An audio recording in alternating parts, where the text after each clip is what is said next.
लाड़कानी में जिते पुलिस ॾोहारे ने मुनशियात विकिरो कंदड़नि ख़िलाफ़ कार्रवाई जारी आहिनि, जंहिंमें 12 जवाबदार गिरफ़्तार कया विया आहिनि। गिरफ़्तार थियल जवाबदारनि जे कब्ज़े मां 13 किलो खां वधीक चर्स ऐं फुरकियल 2 मोटरसाइकिलूं बि हथ कयूं वियूं आहिनि। ब्रेकिंग न्यूज़ अवां सां शेयर कयूं पिया। लाड़कानी में पुलिस ॾोहारे ने मुनशियात विकिरो कंदड़नि ख़िलाफ़ कार्रवाई जारी आहिनि।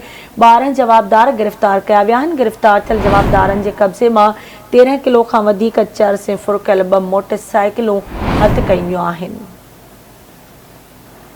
ब्रेकिंग न्यूज़ अवां सां शेयर कयूं पिया। लाड़कानी में पुलिस ॾोहारे ने मुनशियात विकिरो कंदड़नि ख़िलाफ़ कार्रवाई जारी आहिनि।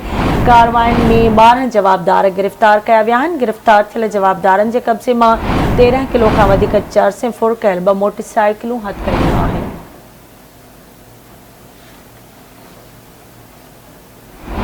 लाड़कानी में पुलिस ॾोहारे ने मुनशियात विकिरो कंदड़नि ख़िलाफ़ कार्रवाइयूं 12 जवाबदार गिरफ़्तार कया विया आहिनि।